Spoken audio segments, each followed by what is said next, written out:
or even later this week if at all possible. So welcome to the Global Conversation Club. That's me, and in conjunction with CPM, the College of Performance Management, and I'm very delighted to have Becky Winston, who's the president of the College of Performance Management, with us, albeit briefly. She's on her travels, I think, at the moment Yes. in the US. But this is an ongoing collaboration, a kind of resurrection of the Conversation Club conversations from after COVID, when I needed something to do apart from run my conferences. So they're starting to chug along. We're initially doing them on a monthly basis, and the idea is that we cross the Atlantic. So it's my turn on this side of the Atlantic. Next meeting, which I think will be scheduled for September, will be our friends in America. All sorts of subjects. I'm delighted that Sirish has come along to provide today's content. Sirish, I've known now for a few years. He is a senior estimator. I believe many years ago he worked for Rolls-Royce, and then I met him when he was on highways. Then he picked up a job at IPA, Infrastructure and Projects Authority, which is now recently become the National Infrastructure and Service Transformation Authority, NISTA. He's the head of estimating and benchmarking. He sits on the same panel that I do for the British Standards Institution, the Management Standards Committee, and will hopefully very soon be chairing or become the convener, I think we call them chairman on the BSi, the convener of an estimating standard for the UK, a specification standard in theory. And he is also co-chair of a group called PACE, which is, and again, been chair of them for a few years now. Its objective is to harmonise estimating practice across government and up and down the supply chain a bit. And so there are many government departments involved in that, about 40 odd, I think, Sirish, isn't it? And a few very large organisations as well. And he turns up to my GCSE education thing when he's got nothing else to do as well. Very broad interest in how we do things, and is also, I would say, one of the people that are actually doing something about it rather than sitting there bemoaning the world. So welcome, Sirish. The floor is yours. It's called Making Estimating. Could I just? Yes, you can. Yes, of course you can. Sorry, go on. Before I have to take off, I want to thank all the participants. There's at least 2 directly from CPM and probably a couple from the LinkedIn notices. And I want to thank Sirish for doing this presentation. I heard him when I attended a meeting over in Australia, so in Canberra. So I appreciate it. I know your talks are great. So if you guys could just check out the College of Performance Management, you might find you also have a home to be at. So I'm going to have to hop off. Otherwise, I'm not going to be getting on my flight, but I appreciate everyone and have a great talk. Thank you so much. Thanks, Becky. Thank you. Safe travels. Thank you. Oh, okay, Sirish, making estimating more impactful in project delivery. Brilliant. Thank you. Thank you for the intro, Steve. It saves me doing it. It's always an iffy one. So thank you. So I was going to try to honour the title today with the whole conversation club, and then hopefully we can turn it into a conversation rather than me just giving you my thoughts. And just to let you know that these are my thoughts from more of a PACE member than NISTA, because NISTA right now is formulating. It's very new. We have our senior leadership now working a way forward on what NISTA is and how it will further implement itself into government and what it means on project delivery and things like that. So these are just my views at the moment. It's nothing that's set in policy or anything like that yet. I am, of course, pushing to try to do something a bit more meaningful when it comes to estimating. So please come in if. Yeah, seriously, is it okay for us to stick our hands up and interrupt you? Or yeah, sure? Please do. Yeah, please do. Please. I mean, I'd love to if you could, because it saves me going back and forth. But I'll keep an eye out for hands and things. And just again, remind us, what does PACE stand for? Yeah, so PACE is Public Sector Advisory Community for Estimating. Right. It's a bit of a mouthful. How many members? So it is, you're right, it is about 40 members, 40 government departments. So it's technically more than 40 members, but it's 40 government departments and ALBs. So we do need to do a little bit of recruiting across government just to make sure that we've got that growing circle of estimators, and also to recognize that not all departments have estimators. So we do have a variety of people there. Some may be project managers, some may be accountants, economists. We do have a variety of people. Okay. Okay, right. Yeah. Go ahead. Yeah. Bro, so there will be a few things in here that may sound controversial. Not because I say these things all the time now. It doesn't seem controversial to me anymore. But sometimes it may come across a little bit different, and I'd love to hear more what others think. Okay, let's see. Oh, not that one. Bear with me, Steve. I just got to make sure I've got the right. Yep, this is the right one. So, PACE, as I mentioned, is a public sector advisory community for estimating. So we have a mantra, which is to simplify, standardize, systemize, and professionalize project estimating processes and capabilities across the public sector. And our vision is to bring together estimating experts across government client organizations to promote leading practice with a simple ethos of trust and collaboration. Almost, I think everything that we've done so far, we do stick to our mantra and vision to make sure that we do simplify and standardize as a first and foremost. So I would like to start with that a question. So why are projects over budget and time? And I know that a lot of people have these views and thoughts, and they are published as well in publications. But what I would like to just very quickly come in with is, why is it not working? Hang on, Steve, I can't, nothing's,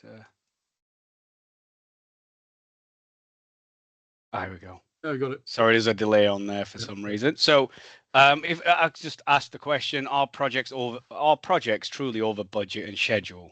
So is that a belief that people have? Is that people, is it just to gauge the room? A hands up would be great if people believe that projects are usually over budget and over schedule. I guess no hands means no. Well, we've got Paul. Okay, cool. So a couple. If I was to say, well, that's the cost that there would have been. You know, so if I was to say there's 100 million pounds and it ended up being 200 million, who's to say that it wasn't going to be 200 million in the first place? The thing that then draws your attention to is the fact that, okay, well, that means that your estimates were optimistic. And that's the notion that has been introduced into our sphere, that estimates are optimistic. So the only thing I would come in with this, are projects over budgets, when that claim is made, it's easy to say it because you can see the budget or you can see the estimate and the outturn is much higher. That doesn't mean that they went over what it should have cost. You know, so it may have gone over budget, of course, but that doesn't mean that it will have stayed there based on the scope that was delivered. So it's just a little bit of a nuance in there. And I was just going to go through a few perceived issues in project delivery. So estimates are optimistic. So again, just a show of hands, do people believe that estimates are optimistic?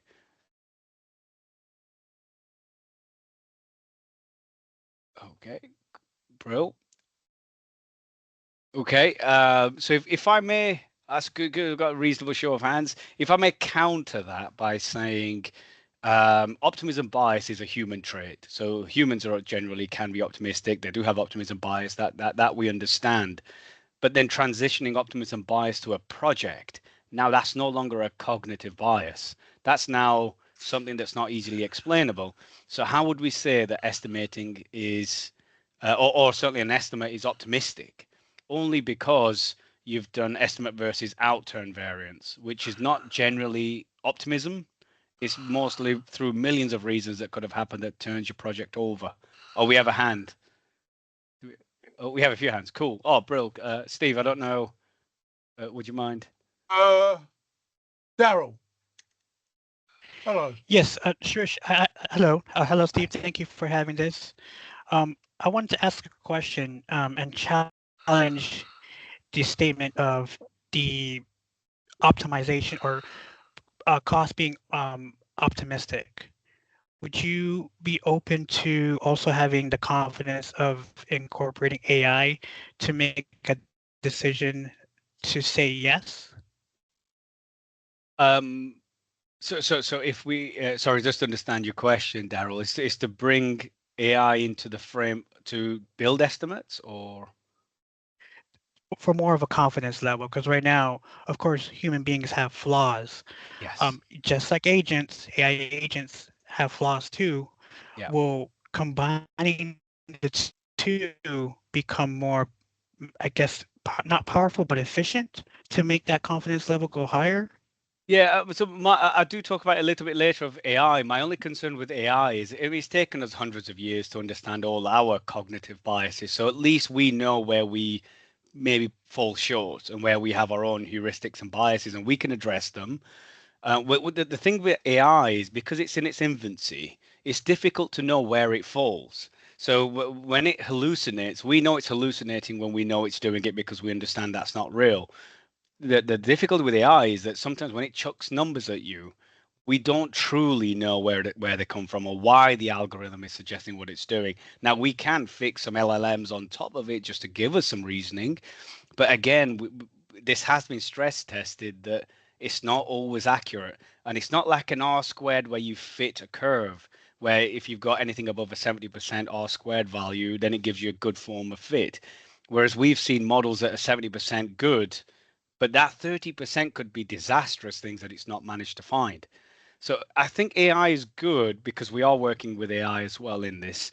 But the troubles with AI is that it does so much computation and so many things that it decides upon that we can't get to the root element of why it's suggesting what it's suggesting. Not all the time anyway. And that's the bit that gives a lot of difficulty to try to understand whether it's truly predicting something. But I will come on to something later on, Daryl, if that's okay, around how we're thinking of using AI to help us. Yes, yes. And I wanted to also just end off with thank you. I'm on your side. However, the social media is not on our side. Absolutely. Everyone's expressing AGI, ASI. So thank you for your statement in No, regards thank to you. how inaccurate AI can be. No, thank you, Daryl. And to be fair, it's unfortunately, even in some parts of UK government, people are speedily moving forward into AI with a false sense of confidence that, hey, it's AI that told me this, so it must be right. Not everyone, of course. There is a lot of cautionary element to this, but people are charging. Right, thanks, Yes. Daryl. Yep, So thank you. Sirish will come back to you, but there's Wendy Yep. Hilton. Wendy, Hi, hello. hi. I'm Wendy. I'm on the board half the time at CPM, and I do all the ISO, so I'm involved in this. In the United States, we do use our estimates to say what is the most likely as opposed and what's the worst and what's the best. So we do give three estimates. I pretty much look at most likely, and the most likely that we use, we incorporate lots of risks. So I'm curious, when you make the statement, are you using more than one estimate? Are you really delving into the most likely when you do it in the UK? Because I'm talking about the did, so we go for the did. No, thank you, Wendy. It's a great question. So when I should have said at the start, so these are perceived issues, which I don't generally agree with these ones, where estimates are optimistic. But you're right. In what I observe at the moment from my level, when I look at estimates, they do come in as a most likely, and that most likely can be. I mean, the P numbers can vary, of course, but the P50 is usually the place that they hang their hats. And here's the number, and here's what we want to move with. And P50 would be the case, but then that would then include, that wouldn't include the contingency. So they would be more comfortable to move something towards a P70 to allow for the uncertainty that obviously they don't know. They want to add to contingency, and a P70 is a comfortable number for them. But what my issue is that they are now just playing number games here, is just to amp up more money to cover for things that they don't know. So what I would say that the general optimism is mostly on, again, if somebody else wants to come in, please come in, but this is my reckoning of what I've seen and observed, is that the statement optimistic is from the sheer fact that estimates are what they are, but the projects outturn, they finish and complete at higher than what they were estimated at award. So if they were estimated to be 100 million, then they end up at 200 million. That is viewed as the estimate being optimistic. Okay. Well, So- I think a lot of what I've seen, because I do all of oversight at the FAA, what I've seen with contracts is that people give, when they bid on the contracts, they give positive, optimistic estimates to win the contract, right?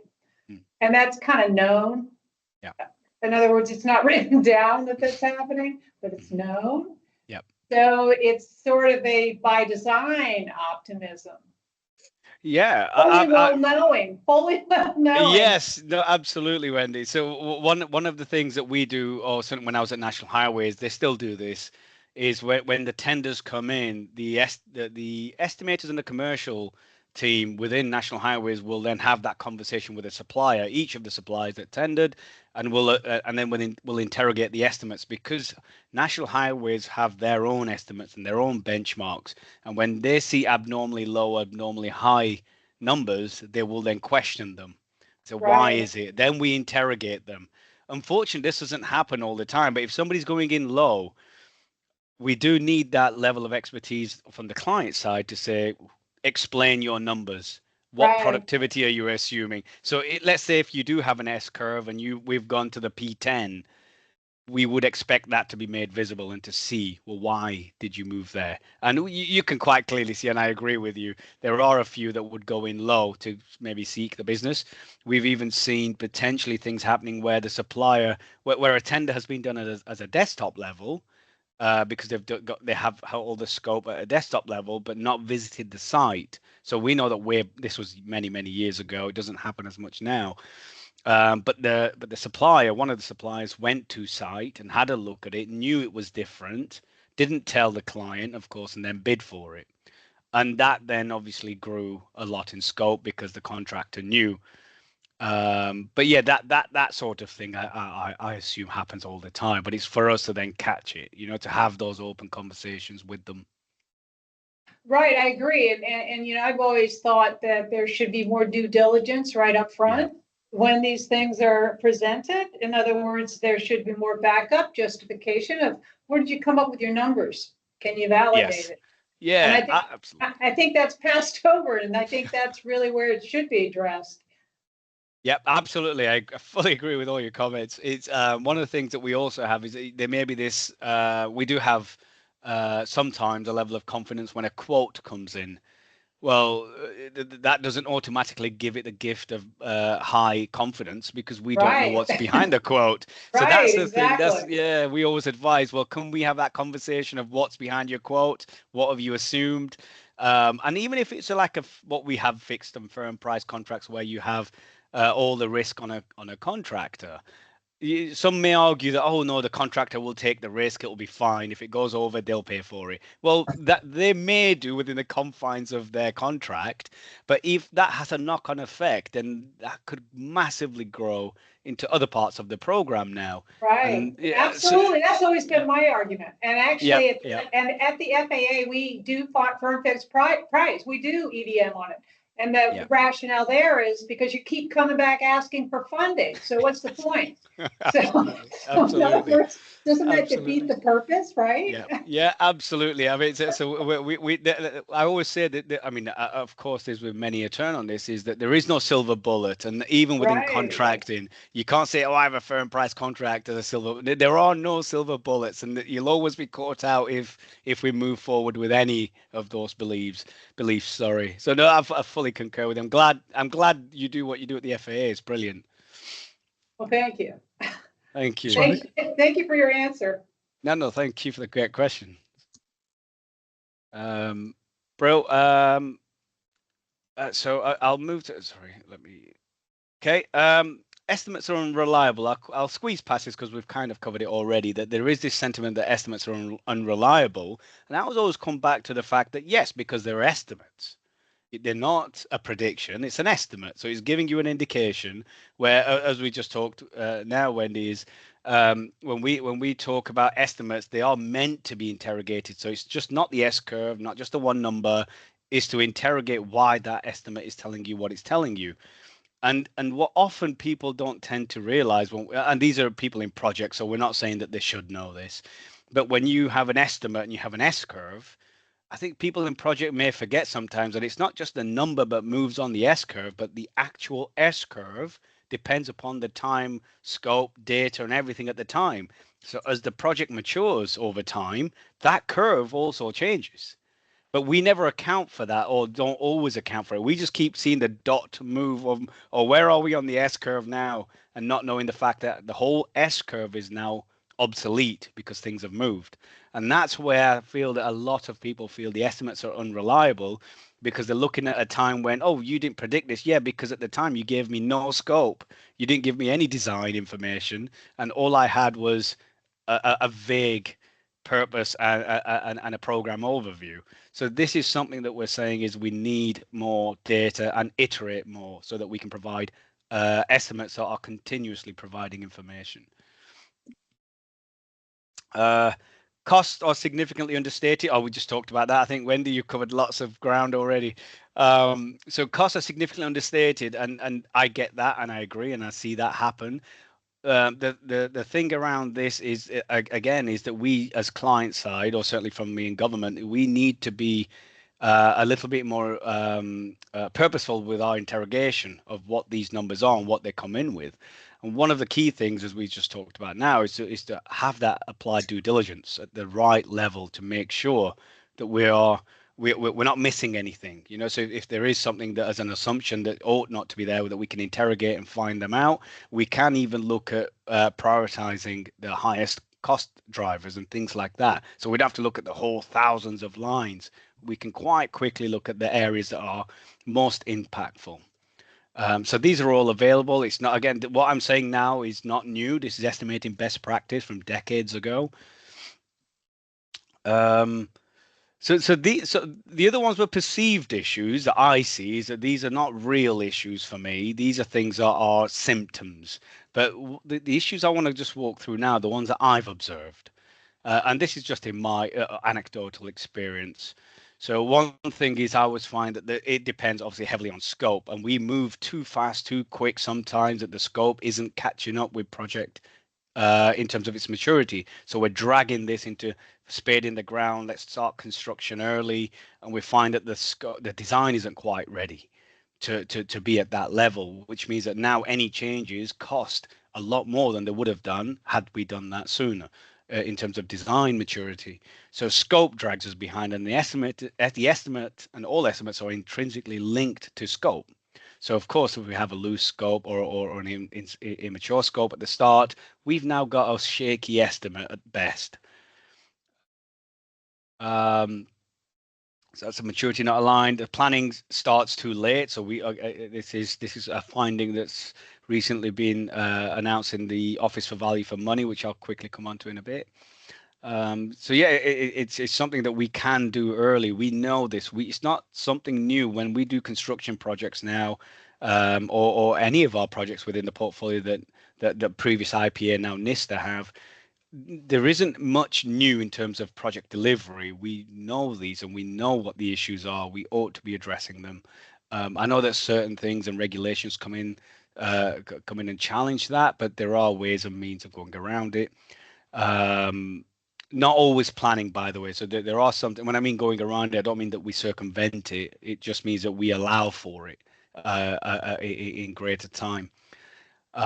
Construction begins too early. I just mentioned that is the fact that we are already removing the level of influence because we've hit the spade in the ground, and also the estimates are way out because like I said, the S curve before, when I said the S curve moves, now we don't know what this S curve looks like, but we have this ever growing number that's increasing, and we're asking for more money because obviously a knock-on effect of not having the maturity early on. I would also say quality of data is not always great. So one of the issues that we have, certainly as a product owner for one of the services I'll mention in a bit, is that we don't have quality information all the time. And a lot of people will say, oh, we have tons of information. We have a lot of information. What I would say to that is that yes, we do, but maybe not the right information to help us make those decisions that we need to make, or help us make more informed, insightful decisions. And that's the thing that we need to do, is to make sure we're capturing this quality data, which does exist across the supply chain if we was to look at it all. But the underlying issue is not just the absence of data, which does happen, is the fact that some data isn't collected. But it's also the consistency of it. Is that, are we consistently collecting the data so that we can share across government where it matters or where it is meaningful? So these are the things that we don't always play heed to.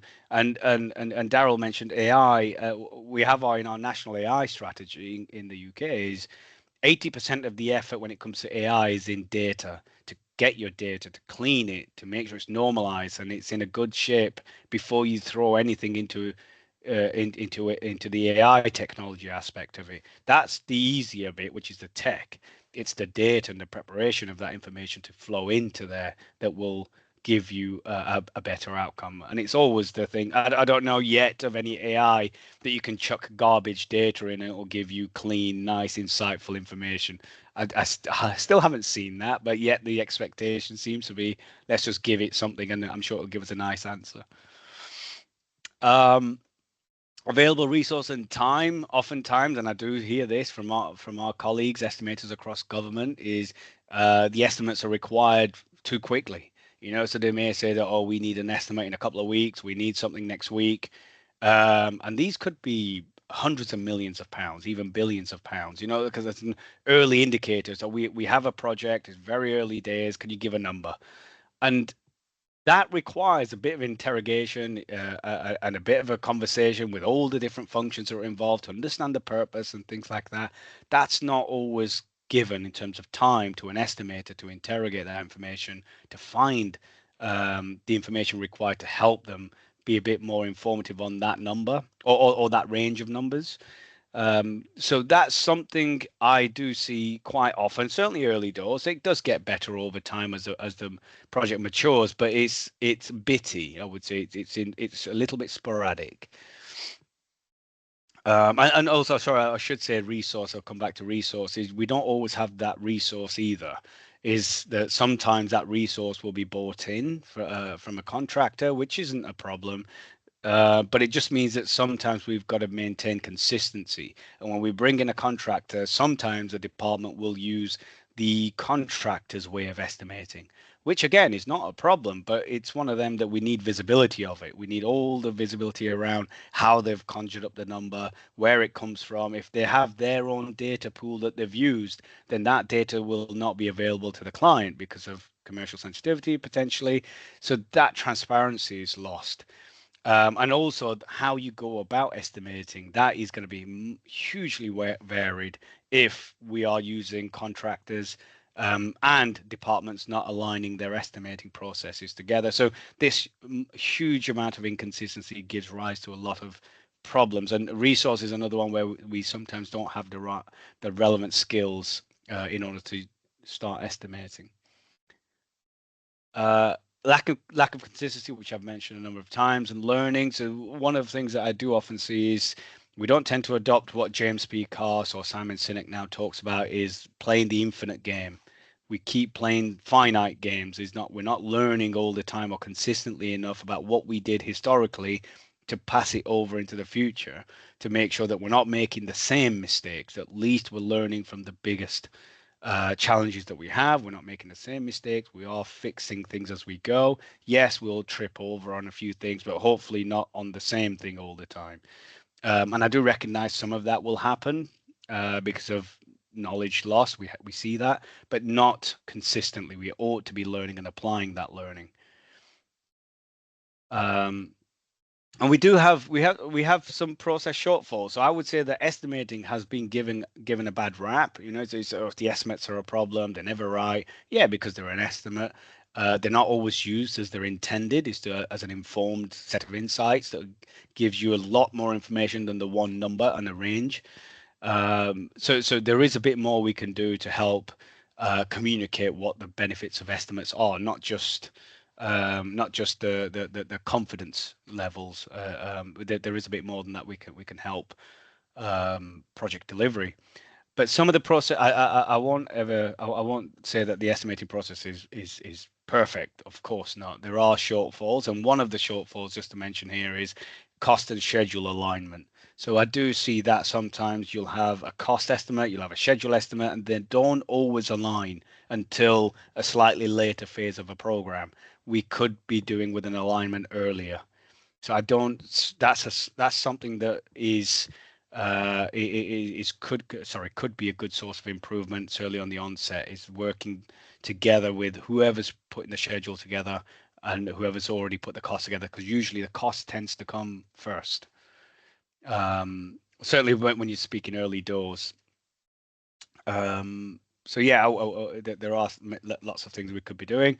Estimates are not sufficiently maintained or integrated. This is my biggest bugbear right now, is that when an estimate's done, it's only ever done purposefully for an outcome or an output. So if it's for an award, we need to do an estimate for this project. We've now been awarded the money that we asked for, and the estimator is shown the door. And then not seen again until we want to blame them for, hey, you got this wrong. So we want to take the estimator along the journey of a project. So it's not just award after award, day one or day two, the project has changed. So we ought to give these almost like a contractual terms and conditions viability of a number to projects to say, if you change anything in what we've given you as a basis of our estimate, then that number is null and void. You can't use that anymore. You have to come back and we have to look at the detail. But the benefit of that is if we do that, the benefit of doing that is we can capture what we call I'm sure everybody understands, if not happy to explain it, is the basis of estimate. It's the basis of why we are saying what we're saying for an estimate. And even if there are assumptions, that's fine. We'll put assumptions in there, but the benefit of doing this is that we can update these as the project matures. So not only are we capturing data, we're reflecting what the true project looks like, but also we are understanding how the project is maturing over time. We capture all of this data. It is rather like EVM from a project controls perspective, but we're also capturing that metadata as to why things are happening, what things are moving. If the scope change, we add things to our line items.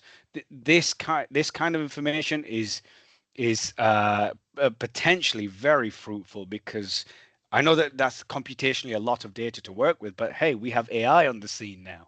So we can use AI for things like that, because we're now feeding it lots and lots of information that it would take us a long time to decipher. And you can imagine that how many projects in NISTA right now, we have over 200 major programs. I mean, even if we just focused on the major programs, even that alone is volumes of data, volumes of information we could glean from this. So that's the ambition, is to be a bit more to maintain, iterate the estimates as the project matures, and integrate the estimator into other functions. So when there's a design change, the estimator is aware. When there's a commercial contract developed, the estimator has been part of that conversation. And if it's a fixed price, or if it's a cost plus, or whichever form of contract it is, the estimator needs to be aware, because that will have a bearing. I just want to make people aware, if they've not seen it already, what I mentioned before about Office for Value for Money. They did a value for money study on governance and budgeting arrangements for mega projects. Now their approach here is mega project, which is not major programs. The definition of mega project here relates. I mean, they do have the criteria if you wish to have a read, but mega projects in this context are HS2. Sizewell C and Dreadnought. So the mega projects are the most complex projects that we have. I believe Sizewell C is on there. So it's 3 mega projects, but I don't believe, from when reading this report, I don't believe it excludes major programs. I think major programs are still part of this, and you could argue even projects, to be fair.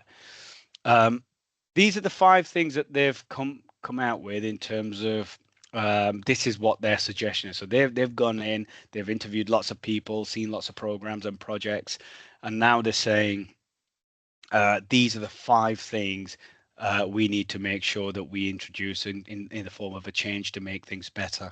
The one I want to focus on here is number 3, which is the feasibility studies, to make sure we do the feasibility studies early, is what I said before, around the hit construction far too early, to move towards this, to get the spade in the ground. These are the things that we need to do early to make sure we're not moving too fast. And these feasibility studies would help towards that, to not rush.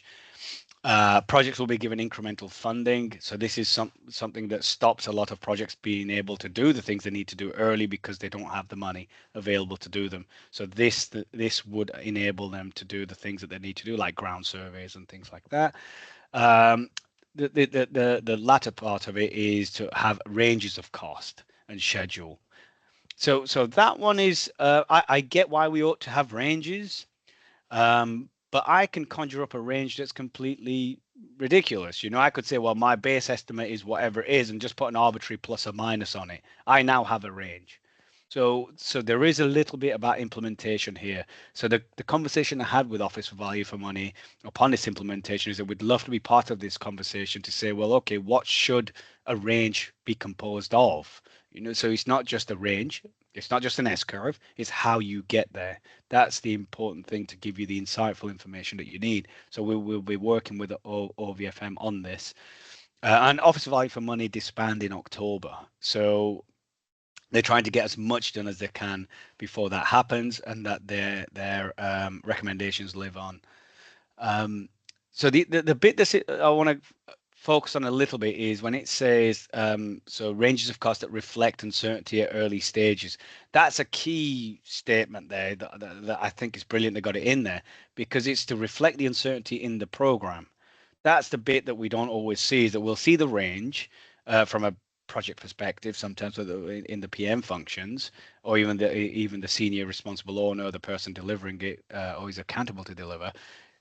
We don't see what the uncertainty or where the uncertainty is being applied or where it's reflected. So that's the part that we feel that we can say, here's an estimate, here's a range, and here are your key cost drivers, and here's where your biggest uncertainty lies. Here are your biggest risk items. And that risk item, I don't mean the biggest risk in terms of cost or impact. What I mean is that the biggest risk in terms of impact on your program. So it's not necessarily looking at your risk register. It's looking at how they impact on your program. And these are not hard to do. These are very simple to do. And models already exist to allow you to enact that. Again, the only other thing I would say about this thing, not criticizing this, but we do expect a narrowing range as the project matures.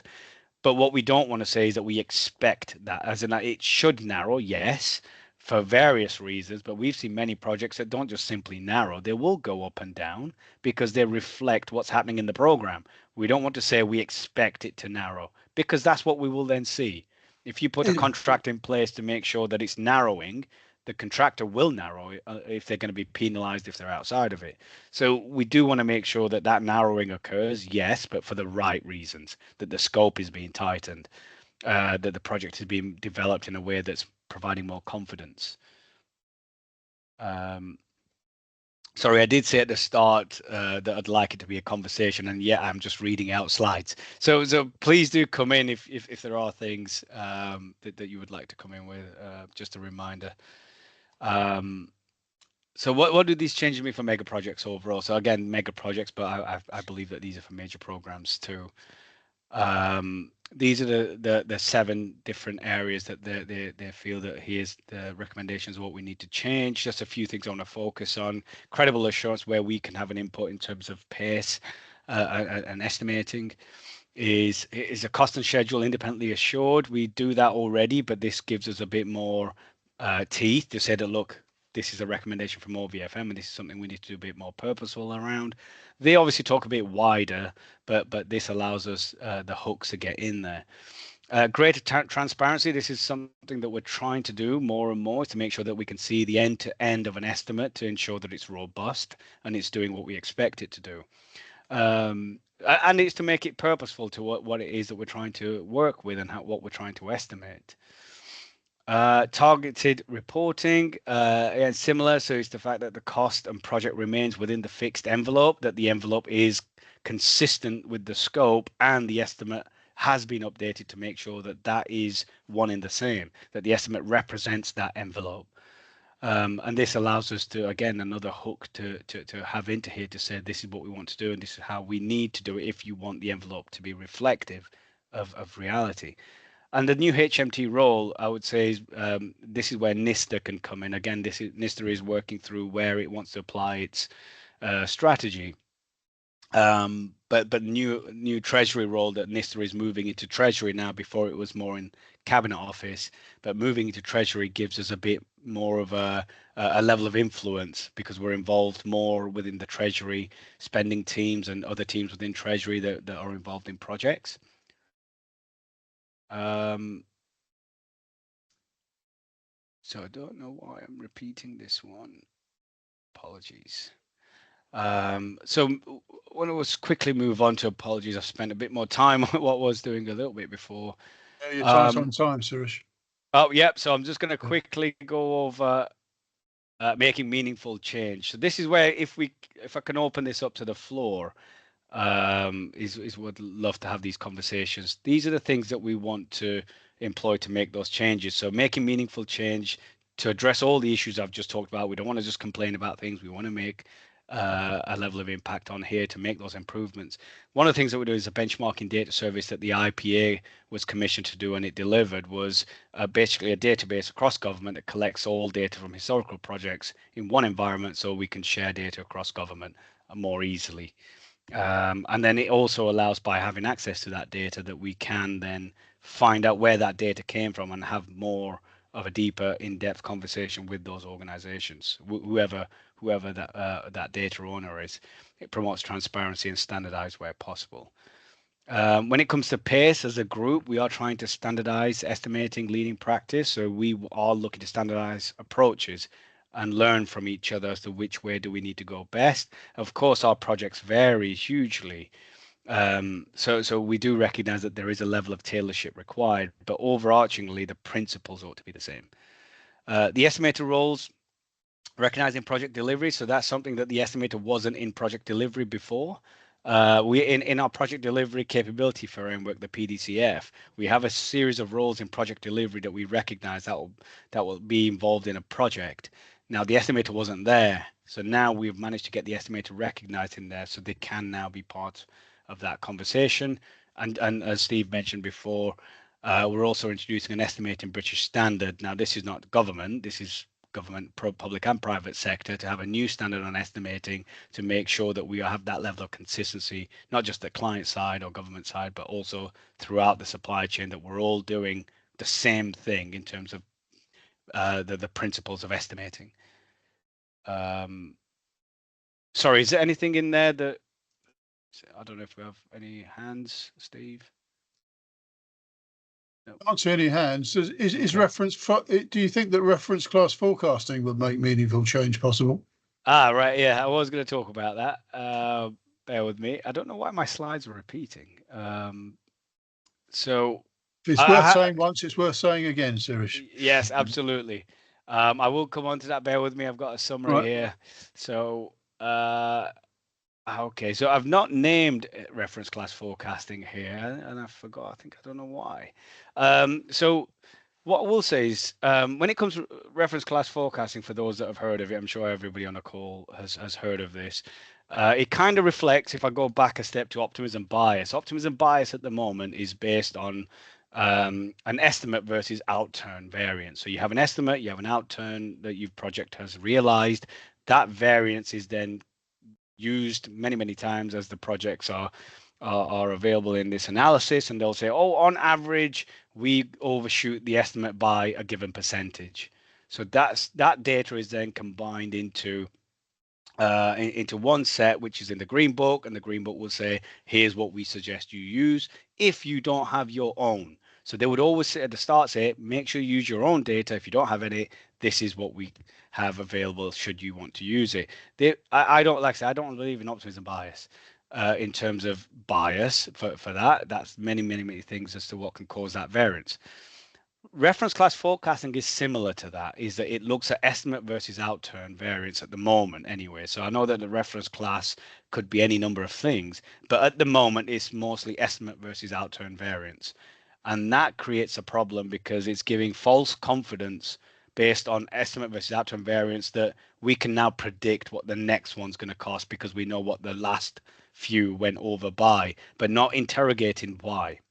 And that's the main issue, I believe, is that if we don't know why and we just capture percentages of uplift, we now violate our estimates. So that's the issue I have with RCF at the moment, not least that it's not forecasting, because it's giving you an indication of historical trend. And it's saying because you did that, because you spend 30% over on a given project type, that doesn't mean that your next project type is going to fall foul of that. And if you do apply 30%, let's say if it is 30%, we're now kind of saying, okay, so I'm just as bad as the previous projects, and I now need to apply the 30% extra because I've got it wrong. So it doesn't fly. It should be, what did you get wrong before? Look at what was done and then apply it. And my biggest problem with RCF and OB is not strictly the methods, it's mostly the fact that it seems lazy, is that we ought to be doing more due diligence, as Wendy said. We ought to do more due diligence, more detail, and iterate the estimates as we mature. So and having these arbitrary uplifts, we have no idea what those uplifts are. So if you just uplift a number, we don't know if it violates your estimate, we don't know if it duplicates any elements of your estimate, we don't know if it conflicts with anything. It's just an arbitrary uplift. And the issue that we're having at the moment is we allow that to happen. And that's something we need to, I believe, if we can, is to try and stop that from happening and interrogate your own estimates. Just one final one on RCF, because it is a rabbit hole I like to go down, Steve, is if we have an RCF that's, well, if we have an estimate that uses RCF, we are making a claim on a number and we're setting a budget on a number that is still uncertain, because people have that anchor bias. They will meet that number if they've used RCF or not. But the issue is that we have no transparency usually of RCF. We don't have any transparency of where the numbers come from, what they're full of, why they're doing what they're doing. We don't have any of that intelligence. It's just an uplift. And that's an opportunity cost of having it done properly with all the due diligence and saying, hey, these are the things I don't know about, so I'm going to put high uncertainty on them. Rather than saying, I've just got this uplift, I'll use RCF because I've got nothing else. So I do get this argument sometimes, it's okay to use early doors. I still think it's not okay to use early doors. You have enough to use up front, and if we don't have enough detail, we put a huge range on it. Okay. Daryl's got his hand up. Are we back to AI, Daryl? Yes, sir. Yes, no? Sir. I know everyone's tired of hearing those words, but I apologize. I wanted to ask, have you done any case studies as far as using AI to validate the flaws and the successes of RCF, and also incorporating RCF as more like a base for mathematical problems for AI agents? No, I've not. No, I've not, Daryl. So we've not interrogated AI in the use of RCF. I'm not aware anyone within my circles anyway that I'm aware of is doing that. What I see of AI usage at the minute is trying to do some kind of benchmarking, or even trying to do estimates. So it will go out and it will you tell where to look, and it will conjure up a number, or it will do some kind of benchmarking using the data that we've provided it. I've not seen anything specifically looking at RCF. No, not specific. But it's a great idea. It might be something we could look into. Absolutely, because that would be very, very interesting to see how AI would interact and produce an accurate output, especially when the AMA is really expressing that OpenAI or ChatGPT passed the exam in that way. Yeah, absolutely. I mean, one of the things with AI that makes me nervous is not knowing if a number or what it's saying is right when we don't know. And AI, I can't say that it lies, but it's kind of lying, you know. So I don't know if it, because lying is a specific act that people do to intentionally tell an untruth. But if you was to say to any chat GPT or any LLM right now is, how are you feeling? And it'll say, I'm feeling great. But are you really? You're not, right? You've just said that for whatever reason. And that's my trouble with AI is that we don't know. We won't know if it's doing something that's false. So it may be trying to interrogate a method. So, oh, your method's wrong or it's right. Well, how do I know you've concluded that correctly? Whereas Right.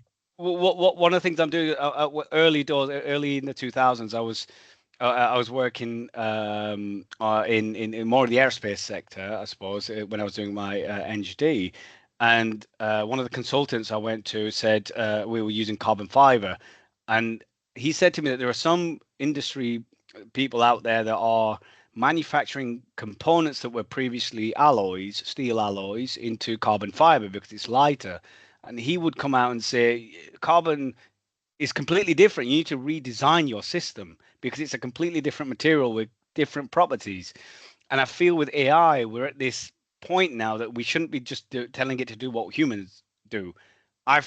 Personally, I'm looking into doing using AI to support an estimator by doing the things that the estimator doesn't do right now. So it's keeping an eye on the markets, for example, every day, and it could tell you we're seeing a slight fluctuation down into supply chain on a material that you're buying, and it will tell you that there's a shift happening there, and it's going to hurt you in 6 months' time.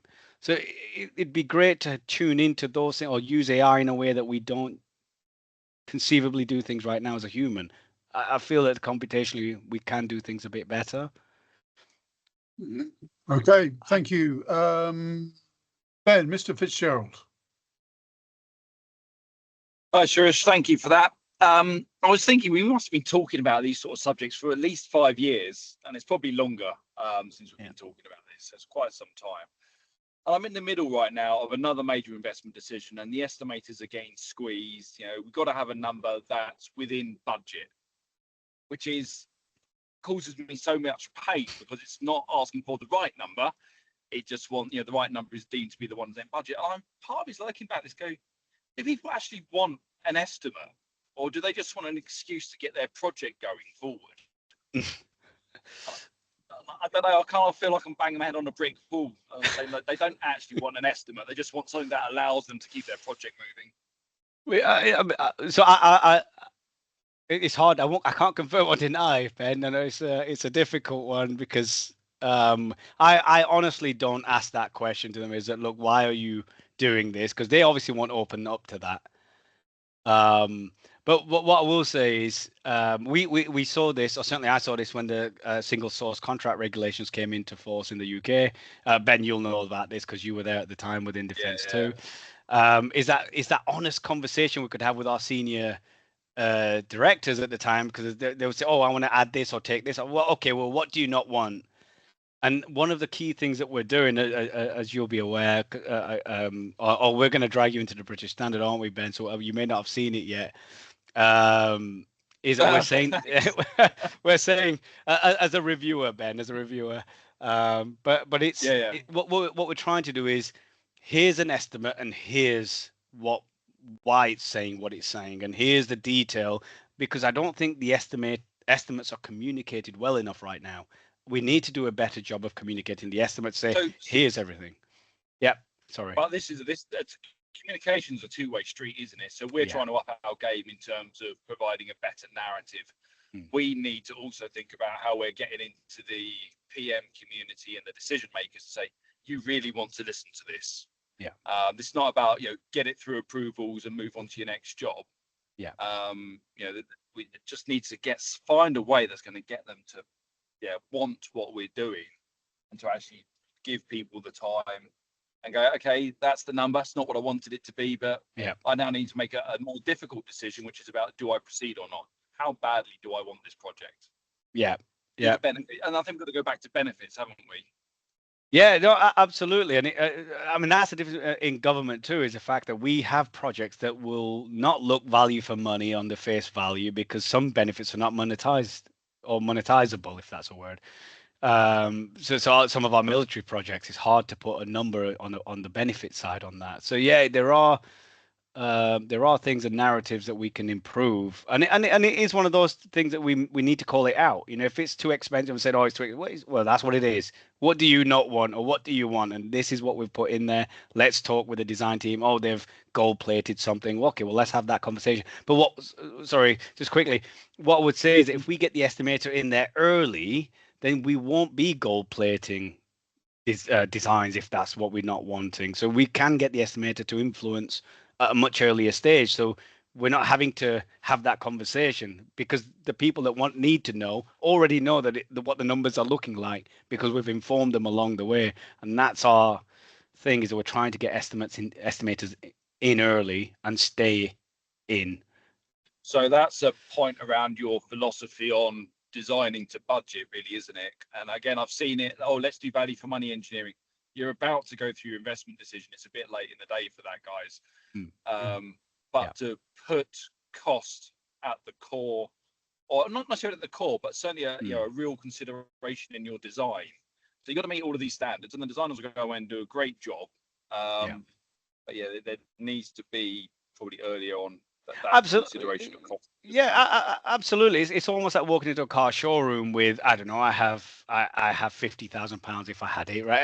And I see a Ferrari there, and I said, well, no, you can't have that. And it is one of them that you can have that conversation. You don't have to go to the showroom to know that you can't have a Ferrari, you know. So it's starting those conversations early by saying, this is roughly the range of what you were talking about. And as you narrow in terms of what that need is for a project, the cost is just an outcome. It's just a symptom of what it is. So we're saying, what is it that you're looking for? What's the functionality? This is the kind of cost. And then it's that trade-off, isn't it? If you were to look at the iron triangle of projects, if you were to look at that, it's okay, well, what do you want? What do you not want? And it's to have that conversation. I just don't think we have that iterative conversation with an estimator to toy with that cost or to bounce the numbers around. I just don't think that happens enough. And I know it happens in places, just not enough. And also, sorry, Ben, quickly on making sure that conversation is also being had with the suppliers and the private sector, not just in government. You know, we ought to bring the private sector into this because they have a lot to say about this. Yeah, agreed. Thank you, Sirish. Thanks, Great Ben. conversation, mate. Thanks, Ben. Thanks. One more, and then I'm afraid we're going to have to think about wrapping it up. Ali Maffey. Thank you. Hi, Ali. Hi, Sirish. Sirish, how much did you pay for your Ferrari then? Oh, I think it was about £4.50 because it's the only one I can afford. It's a little toy one. Sirish, we've had this conversation. I'm still a bit baffled by all this. Obviously, I worked as a QS. You know, there was a bill of quantities and the rates were usually agreed. And, you know, those rates, you know, didn't change throughout the project. So, you know, historically, it didn't matter what you put in and what, you know, that was the rate used. The quantities, you know, they may, you know, are, you know, measured at the outset. Okay, there may be errors there, but they also may increase. So it is, I mean, it's all you're saying is all about the scope change that then changes the price rather than the process of estimating. Because if you haven't got the, you know, if things change, and we'll never, you know, I'm absolutely 100% convinced we'll never reach a point when we can have a design freeze and nothing will change, ever.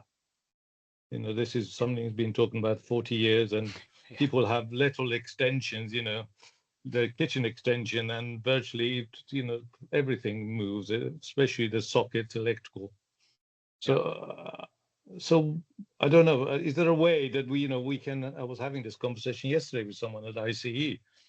Is there a way we can start building and not worrying about the speed of build, and so that we don't have to commit to anything, any figure, because it will never be right, estimated time or cost?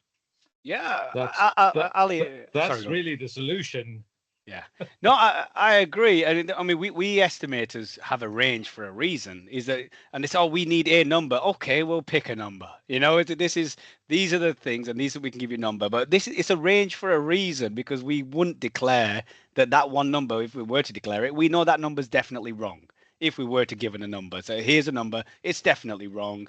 But I always find that the estimates aren't used properly. Because, and sorry, when I say properly, from my reckoning, of course, this is from my perspective, which is estimates should be used as a vehicle to see where the cost drivers are, what perturbs our estimates, what is the project telling me that, oh, I don't have to worry about my TNS budget, for example. I don't need to get that completely accurate. It's not going to hurt me that much, but I do need to look at my groundworks, for example. Is that, or the ground conditions? I do need to make sure that's certain to a degree, because that's going to hurt me if I get that wrong.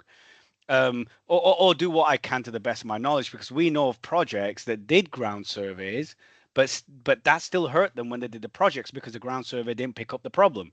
Of course, Exactly. that's going to happen, and there is that point that estimators are not, they can't see the future as much as people would like them to, and we can't foresee it. We can just say, here are the uncertainties, here are the elements that are going to that potentially hurt you, and if we iterate that, Alios, if we iterate that as the project matures, well, that becomes more and more informative, because we're now telling you what we're seeing, and what we've reduced our ground condition because we did site survey. However, the risk is still there, the impact is still big if you hit asbestos, for example, or some mains that are there that you're not expecting. There's so many things that the estimates can do, and it's not meant to give you the one number. It's meant to give you, here's the things that your project's telling you, here's the uncertainty, here are the risks, and it's that kind of thing. And we talked about this before, Ali, and I fully want to move to this bit, is process. And I know, and if you were to say my estimate's this, yeah, but it depends how you deliver. If you deliver in a way that's not conducive or not optimistic, well, okay, you're not gonna make that number, because that number was developed on the guise of you'll be doing the best practice project delivery for a given program. So capturing process, as I understand from the experts in benchmarking, is the process of how you do what you do that you need to map, and that's where you will find the areas of improvement or efficiency or whatever you're looking to improve, because the process will tell you what you're doing and how you're doing it, and if you're doing that well or not. Okay, because ultimately we're not, the more accurate we make things, we're not getting more value for our money. No. We're just getting a more accurate, all this effort, more accurate figure up front. Yeah, and this is it. There's a mix, isn't there? There's bits that we can kind of forecast, because, like you said, we can agree a set of rates, a bill of quants. We can agree, if we manage to fix them, we can say, okay, we have a level of certainty there. But in project delivery, you need resilience. You're gonna be hit with things. Things are gonna change. Things are gonna come your way that you didn't expect. That stuff we can't avoid. So I mean, we need to, in my view, I've said this many times, sorry, I'm going on now, Steve. We need to know at the end of the project by how much, whatever the amount the increase was, how much of it was the change of scope that resulted in getting more for more. Yeah, absolutely. Because that's what's happened to my extension here. I made changes, and I can show you the changes. Yeah. And I'm telling you, I'm very happy that I changed those things and paid the extra. Yeah, no, absolutely. But it could be one of those that, like, for example, in your extension, you might say, I have a water softener now, but I have not got that pipe, that separate pipe that goes from the mains, that's not going through the softener, because I want that for my drinking water. So if you do that late in the game or late in the day, it's going to cost you more money now, had you told the plumber that before. Yeah, it's those, and when we were talking about the ward round, is to have those experts going around and making sure that our design is what we want, and we've got things in place, because we, like you say, QSs know what they're doing. We can have those insightful conversations, say, how will it work out? Let's have that conversation with the right people in the room, and the estimator can run the numbers. It's not difficult, and I can say that because we've done it. We've done this before. It just doesn't happen consistently. Thank you. Thanks, Ali.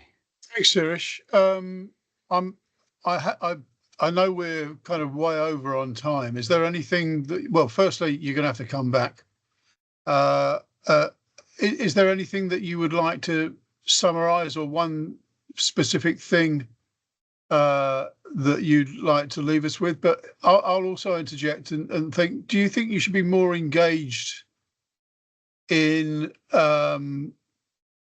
dialogue with everybody concerned, everybody connected with the project? It strikes me that we're always talking about estimates when they've gone wrong, and not as they may be going wrong. Should it be more sort of risk-based, or could you take lessons from the risk management community to be more preemptive, proactive? Otherwise, it seems as though when an estimate is issued, people walk away from it and then just watch the accident happen. And that's why they're easy to collar, to allocate blame towards. Whereas I think it will be fascinating to have an ongoing dialogue with the people that are managing and running the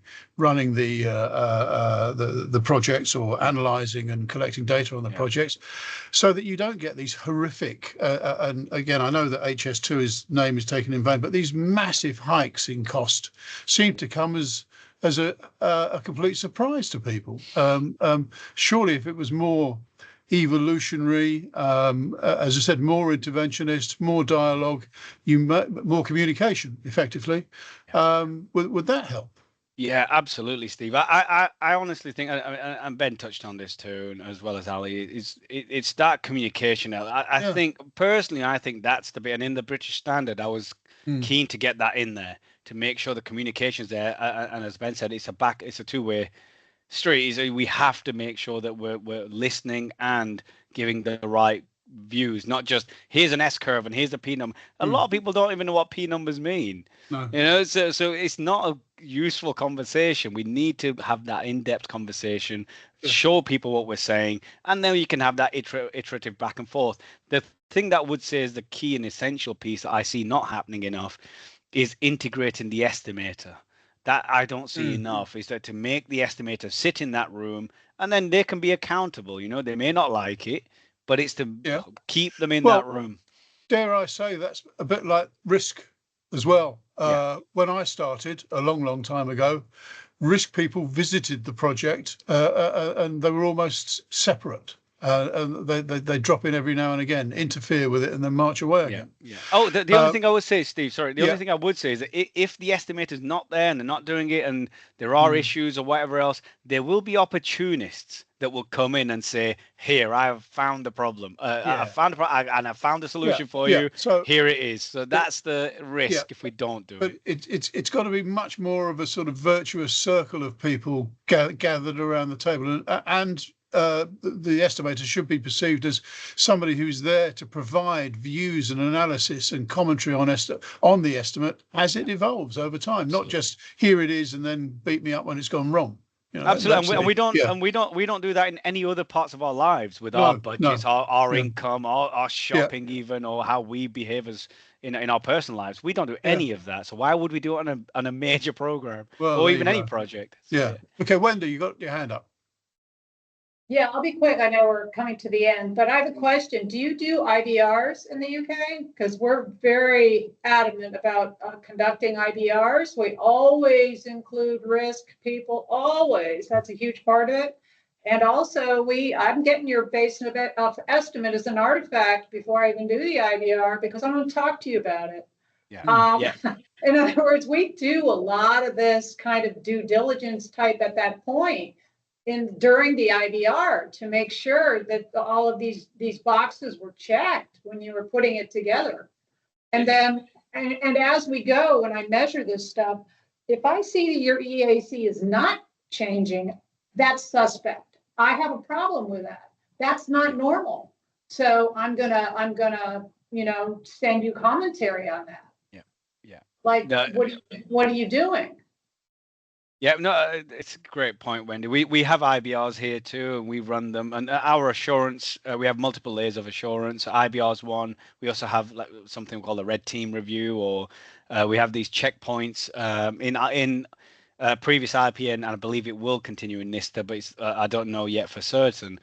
is that I'm sure it will, is assurance. So we will go and look at these GMPP, which are our major programs within our remit.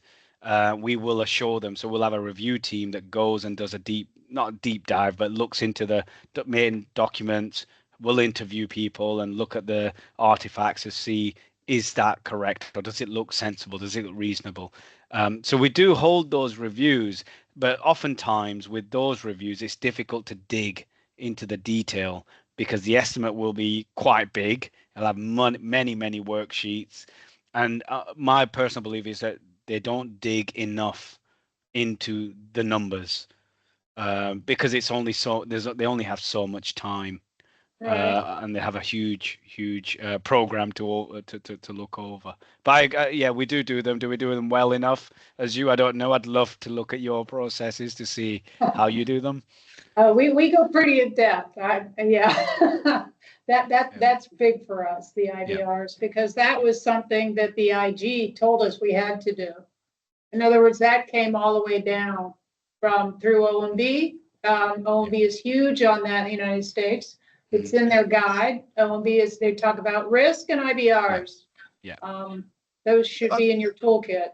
Yeah, I think maybe we should pick up on that. But we'll try and maybe arrange a session on reviews and include things like IBR. So, okay, good thought. Right, Sirish. Thank you. I'm going to draw it to a close. Thank you so much for coming along. Interesting stuff, and I think we could talk for hours about it, but we've also got to get to that point where we actually do something about it too. So I wish you all the best with that. Becky wants me to say thank you very much. So she had to run off, and both of you, thank you very much, Steve, and thank you for the presentation. This was great. A pleasure. Will we be able to issue the slides, Sirish, going forward? Do you know? Yes, I just need to make. So for some reason there were copies, and I don't know what happened there. Okay. So yes, well, I will get in touch. Yeah, get in touch with me. But so in theory, the slides will be available. A possibly edited transcript or recording of this session will also be available soonish in the next 2 or 3 days. And looking forward, we're going to be taking August off as a holiday, and I believe that we are scheduled to resume Conversation Club on the 8th of September. So we will be on our monthly schedule. Again, any amongst you who want to put forward propose a topic or propose a speaker or propose yourselves, please feel free to get in touch. So once again, thank you on behalf of the UK, Sirish in particular, and also a great thank you and looking forward to the next one with our friends over the Atlantic at the College of Performance Management. So take care, have a good evening or a good afternoon, depending on where you are, and see you next time. Goodbye.